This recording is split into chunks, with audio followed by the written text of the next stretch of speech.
Nottinghamshire pulled a victory out of the jaws of defeat as Stephen Mullaney and Ajmal Shahzad put on an unbroken stand of 93 runs in 12.5 overs in Cardiff to bring an end to Glamorgan's 100% win record at the start of this season's Royal London One Day Cup campaign. James Taylor won the toss and inserted on another lovely day in South Wales, and it was a lovely start too for the home side as Jacques Rudolph and Jim Allenby made a bright start at a ground where batting first in recent games has not always been that easy. Rudolph hit a number of boundaries in the first 9 overs as he had the better of an opening stand of 41 in what was a game which was a repeat of last year's one-day final when both sides thoroughly enjoyed their day at Lord's. Allenby was out for 13 as Shahzad struck in his first over, the batsman edging to Ricky Vessels, who held on well low down at slip. Rudolph pressed on in spite of that loss and reached his 50 in the 15th over. The South African had needed only 56 deliveries for what was the 76th time he got that far in List A cricket. He'd made 57 out of the 85 runs on the board when he lost Will Bragg at the other end as Shahzad took a smart low catch at mid-off, as James Franklin also had something to celebrate in his opening over.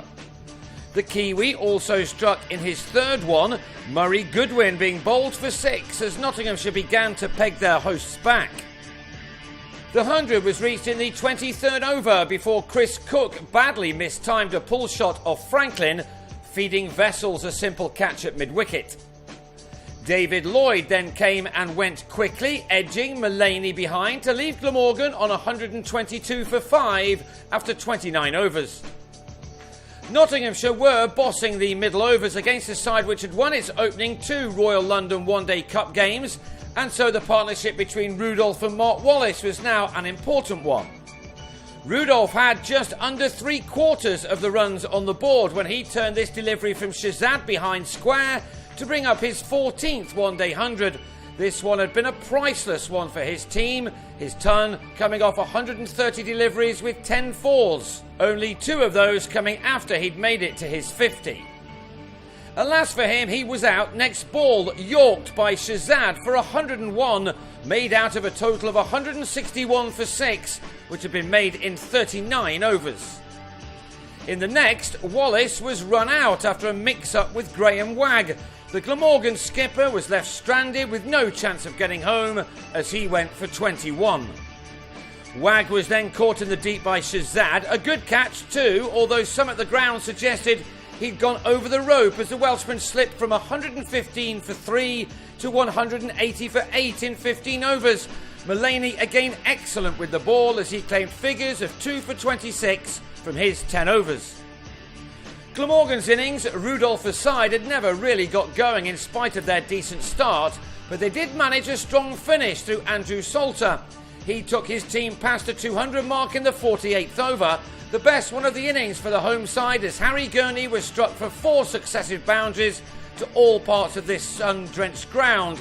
Salter's 36 was his best effort in the List A game, and he helped his side to 227 for 8 from their 50 overs. Then Nottinghamshire began their reply poorly, and Michael Hogan soon had Glamorgan on top. Alex Hales edged him to Rudolph before he'd scored. Taylor spent 15 balls trying to get off the mark, and to his 16th he went after a delivery from Hogan and edged behind. 4 balls later, Samit Patel was also out for a duck as Hogan bowled him to leave the visitors on 11 for 3 after 7 overs, all of the runs so far to Michael Lum. Hogan came off after bowling 6 overs with figures of 3 for 13, and Lloyd then trapped Lum in front for 26 in his second over. And Nottinghamshire found themselves on 78 for 5 when Franklin edged Salter behind on 11 as the spinner struck in his first over to put his side firmly in control. The first 6 of this game was struck by Vessels, who was now the man Glamorgan really wanted to confirm their domination. In spite of the fall of wickets, Vessels was still batting positively. He reached a half-century off 60 balls, an innings containing 4 fours and that maximum, and if Notts were going to give themselves a chance, he had to keep going. He'd made 65 out of the total of 127 when he was the sixth man out, although there was some controversy regarding the run out. Chris Reed not happy about the interference of the bowler Dean Koska. Reed himself then fell to an outstanding catch at mid-off on 21, Salter plucking the ball out of the air one-handed above his head to leave the visitors on 137 for 7 in over number 36. So there appeared to be only one winner at this stage. Mullaney, though, maintained his fantastic form of this summer. When Hogan returned to the attack, he hit him for a 4 and drove him over the top for this maximum. The all-rounder received excellent support from Shazad, although he was dropped in the deep by Cook on 10 with a score on 157. That allowed this pair to take the runs required down to 68 off the last 10 overs and then down to 30 off the final 5. From being a side that looked as if they were almost certain to lose, for the second day in a row, the Outlaws were showing a lot of fight to take this game right down to the wire. From almost nowhere, they had become the favourites, especially after Mullaney drove Hogan over the long-on boundary. He got to his match-changing half-century of only 39 balls. Mullaney was the hero for his team. He pulled Hogan for another boundary at the start of the penultimate over, and 2 balls later he went over the top for a 6, which took his side home with 9 balls to spare. He ended on a brilliant 63 from 46 deliveries, Shazad making 33 off 39 in a 93-run partnership made in 12.5 overs. It was a wonderful advert this for the Royal London One Day Cup.